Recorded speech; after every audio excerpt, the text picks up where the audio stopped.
Happy Wednesday, everybody. Last week, I started a new passage, my 13-year-old daughter Ellie's favorite passage of Scripture, Matthew 5:14 through 16. And so here it is again. These are the words of Jesus. You are the light of the world. A town built on a hill cannot be hidden, neither do people light a lamp and put it under a bowl. Instead, they put it on its stand, and it gives light to everyone in the house. And in the same way, let your light shine before others, that they may see your good deeds and glorify your Father in heaven. So last week I said I want to do this passage in three parts. There's a statement of fact, there's a warning, and there's a command. So last week we talked about the statement of the fact. The first part, you are the light of the world. You, yes, you are the light of the world. And we talked about who the you is. It's disciples, it's followers of Jesus. If you are a follower of Christ, then you are the light of the world. Jesus, of course, is the ultimate light, but if you are following him, you are meant to reflect that light. Light is good, light is life, light is knowledge. So you want to be in the light, you want to extend that light into the world. That's what that talks about. Part of our job description as followers of Christ. Now, this week I want to talk about the warning. So this passage comes with a warning from Jesus, and it's the last half of verse 14 into verse 15. He says, a town built on a hill cannot be hidden, neither do people light a lamp and put it under a bowl. Jesus says, don't cover the light up. If you are the light, don't hide it, don't cover it up. And he gives us these two word pictures to consider. So the first word picture, a town built on a hill can't be hidden. Kind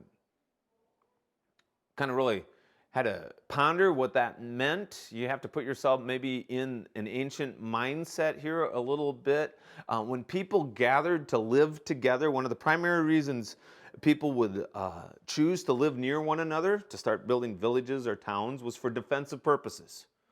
Right? That there's strength in numbers. And so they would cluster together. Often they would build walls around their town so that when night fell and these marauding bands of tribes that would wander through the area would not attack them, not fall upon them, so that they'd be safe.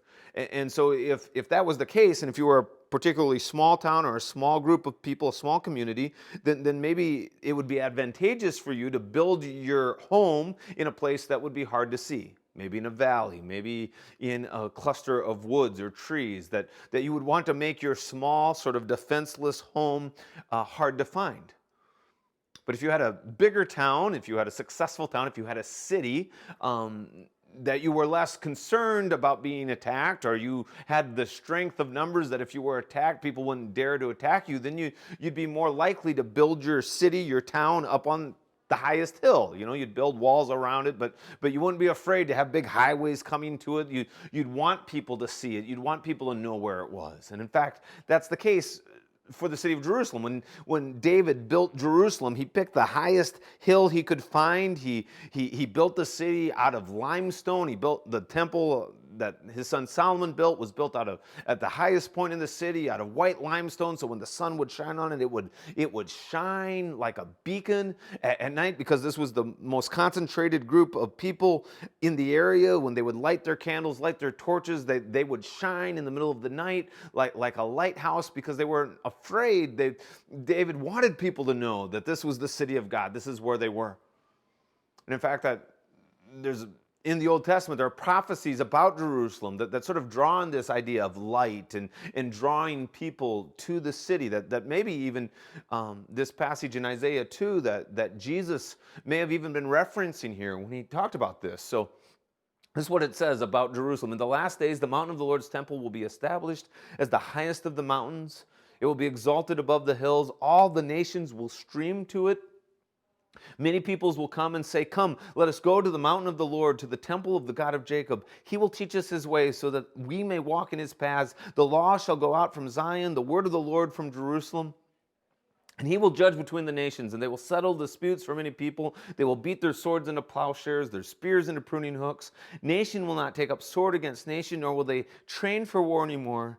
Come, descendants of Jacob, let us walk in the light of the Lord.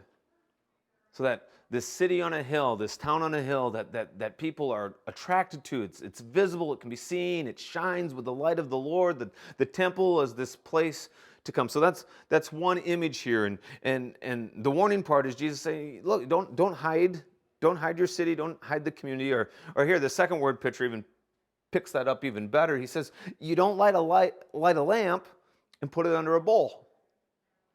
Now, when I was a kid, one of the songs we sang in Sunday school was "This Little Light of Mine." This little light of mine, I'm going to let it shine. And one of the verses we would sing, and I never really quite got it, was hide it under a bushel? No, I'm going to let it shine.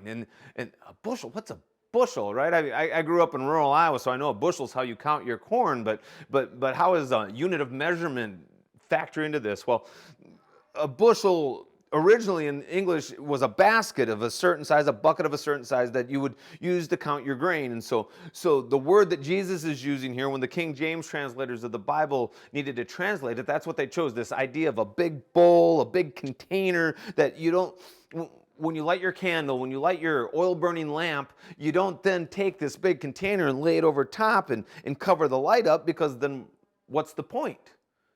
Right? That's what Jesus is really saying here with both of these things. What's the point of having a light if you're going to cover it up, if you're not going to let it shine?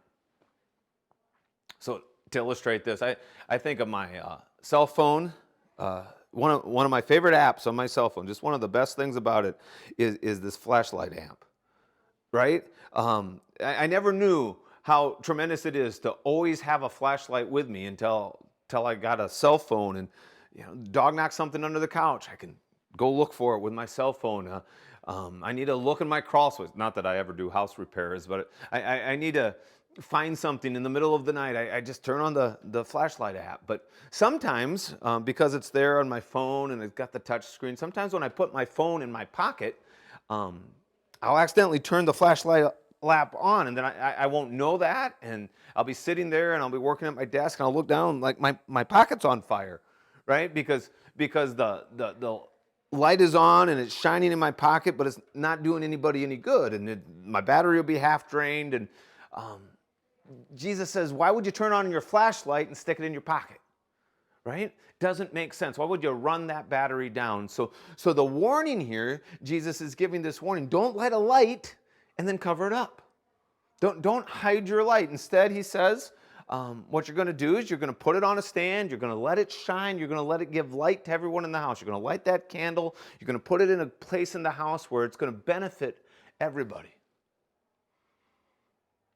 So then the question is, well, why, if we are the light of the world, if we are reflecting the light of Jesus, why would this be a problem? Why would we want to cover our light up? And so we got to pay attention to the context again, and you just go back a couple of verses, and maybe Jesus gives us a bit of a hint here. It says, blessed are you when people insult you and persecute you, falsely say all kinds of evil against you because of me. Rejoice and be glad, because great is your reward in heaven, for in the same way they persecuted the prophets who were before you. Jesus is recognizing that when you commit your life to him and when you choose to follow him, that's not always going to be a popular decision with everybody.